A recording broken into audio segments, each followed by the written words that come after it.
Parece que a advocacia no Brasil está vivendo uma era de ouro, pelo menos para alguns privilegiados. O Banco Master decidiu gastar R$500 milhão, isso mesmo, 500 milhões, em consultorias jurídicas em um único ano.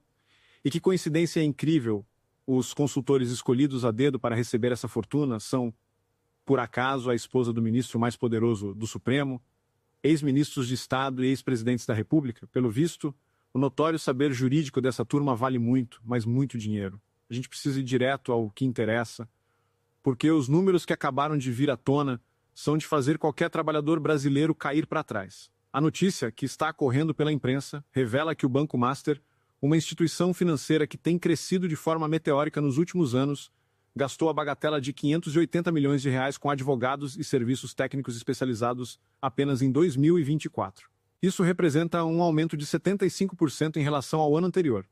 É R$500 milhão em honorários. Agora, a pergunta que não quer calar é: para onde foi todo esse dinheiro? Quem são esses advogados tão brilhantes, tão essenciais, que merecem receber uma fatia tão grande do bolo? E é aqui que a história deixa de ser uma questão de mercado e se torna uma questão de república. Quando a gente olha para a lista de beneficiários, o que a gente vê não é apenas um time de juristas renomados. O que a gente vê é um quem é quem do poder em Brasília. O primeiro nome que salta aos olhos é o do escritório Barcy de Moraes. Quem são os sócios desse escritório? Ninguém menos que a esposa do ministro Alexandre de Moraes, a advogada Viviane Barcy e seus filhos. O escritório da família do ministro do STF, que é o relator dos inquéritos mais importantes e polêmicos do país, está na folha de pagamento de um banco que movimenta bilhões. Mas a lista de consultores de ouro não para por aí. Ela inclui também o ex-presidente Michel Temer, o homem que indicou Alexandre de Moraes ao Supremo, inclui o ex-ministro da Justiça e ex-ministro do STF, Ricardo Lewandowski, que hoje ocupa um cargo-chave no governo Lula. Inclui Guido Mantega, ex-ministro da Fazenda do PT. Inclui Henrique Meirelles, ex-presidente do Banco Central. Inclui até o ex-senador Romero Jucá.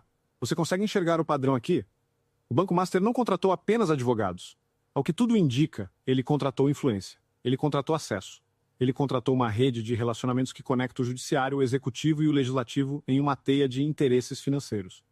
É como se eles tivessem montado um Dream Team do poder, pagando salários milionários para garantir que as portas de Brasília estejam sempre abertas para eles.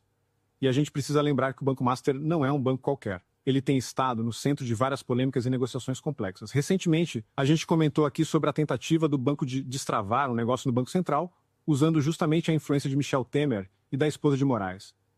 Agora, com a revelação desses pagamentos milionários, aquela história ganha um novo contorno. Não era apenas um favor entre amigos. Era, ao que parece, uma relação comercial muito bem remunerada. O que me chama a atenção é a naturalidade com que tudo isso acontece.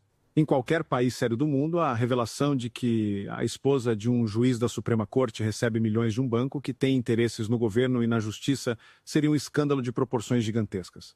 Haveria investigações, pedidos de explicação, talvez até renúncias. Mas aqui no Brasil, a coisa é tratada como consultoria jurídica. É a normalização do absurdo. Pensem comigo. Qual é o serviço jurídico que justifica honorários de R$500 bilhão em um ano? Que tipo de parecer, de defesa, de consultoria pode custar tanto dinheiro? A menos que o serviço não seja exatamente jurídico. A menos que o que esteja sendo pago seja a capacidade de pegar o telefone e ligar para a pessoa certa, na hora certa, para resolver o problema certo. É o que muitos chamam de tráfico de influência, mas que em Brasília ganhou o nome chique de consultoria. E a presença de figuras de diferentes espectros políticos na mesma lista de pagamentos é muito reveladora. Tem gente ligada ao PT, tem gente ligada ao MDB, tem gente ligada ao judiciário. Isso mostra que o sistema não tem partido. O sistema tem interesses. O Banco Master, ao que parece, entendeu isso muito bem. Ele não apostou em um lado, ele apostou em todos. Ele comprou ações na Bolsa do Poder, diversificando seu portfólio de influenciadores para garantir que, não importa quem esteja no governo, ele sempre terá um amigo lá dentro. O que essa história nos mostra é a existência de uma elite que opera acima das divisões ideológicas que a gente vê nas redes sociais. Enquanto a gente briga por política, eles jantam juntos, fazem negócios juntos e enriquecem juntos. A polarização é para nós. Para eles, o que existe é a união em torno do dinheiro e do poder. E o papel do ministro Alexandre de Moraes nessa história é o mais delicado de todos. Como ele pode julgar casos com a isenção necessária quando a sua família tem relações financeiras tão profundas com atores tão poderosos do mercado e da política? Como a gente pode acreditar que a justiça é cega quando ela parece ter os bolsos tão cheios? O conflito de interesses é evidente. É gritante. E o silêncio das instituições sobre isso é ensurdecedor. A gente vê o ministro Moraes sendo implacável com quem critica o STF, com quem faz uma postagem na internet. Ele manda prender, manda bloquear contas, manda censurar, mas quando o assunto é a transparência dos negócios de sua própria família, a postura é bem diferente. Aí vale o sigilo, vale a privacidade, vale a normalidade das relações comerciais. É o clássico aos amigos, tudo. Aos inimigos, a lei. E não podemos esquecer do contexto internacional. A gente sabe que o governo americano, através da Lei Magnitsky, já sancionou o ministro Moraes e, mais recentemente, a sua esposa e a holding da família. E agora, com essa revelação dos pagamentos do Banco Master, a gente começa a entender melhor o que pode ter motivado essas sanções. Os americanos, que são especialistas em rastrear o dinheiro sujo e a corrupção transnacional, devem estar olhando para essa lista de pagamentos com uma lupa. Para eles, isso pode ser a prova definitiva de que o sistema brasileiro está contaminado. O que a gente está vendo é a exposição das entranhas do poder. É como se alguém tivesse levantado o tapete da sala e nos mostrado toda a sujeira que estava escondida ali embaixo. E a sujeira tem cifras milionárias. R$500 bilhão. Dinheiro que poderia estar financiando o crédito para o pequeno empresário, para a família que quer comprar a casa própria, mas que está indo para o bolso de uma casta de privilegiados que vivem de vender facilidades em Brasília. E o risco maior, como apontou o analista André Marcília, é o que pode acontecer se essa bomba explodir de vez.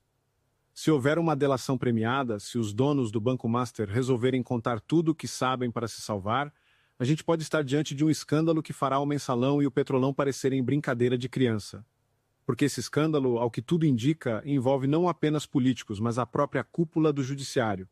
E se a justiça cai, a república cai junto. Para mim, o que fica de lição é que a gente precisa parar de olhar apenas para a superfície da política e começar a olhar para o dinheiro. É o dinheiro que move as peças no tabuleiro. É o dinheiro que explica as alianças improváveis, os silêncios convenientes, as decisões inexplicáveis. E enquanto a gente não tiver transparência total sobre quem financia quem, sobre quem paga conta da festa em Brasília, a gente vai continuar sendo governado por uma elite que se serve do país em vez de servir ao país. A revelação da lista do Banco Master é um começo. É uma fresta de luz em um quarto escuro. Mas a gente precisa de mais. A gente precisa exigir que essas relações sejam investigadas a fundo. A gente precisa saber exatamente o que foi feito em troca desses 500 milhões. Porque o Brasil não aguenta mais ser saqueado por quadrilhas que usam terno, gravata e toga. Essa história toda é um verdadeiro soco no estômago de quem trabalha honestamente neste país. E agora eu quero saber a sua opinião. Você acha que esses pagamentos milionários são apenas consultorias ou tem algo mais aí? Você acredita que essa relação entre o judiciário e o poder econômico é a raiz da nossa corrupção? Deixe seu comentário aqui embaixo, vamos conversar sobre isso. Se essa análise te ajudou a entender o tamanho do buraco em que estamos, deixe o seu like e compartilhe.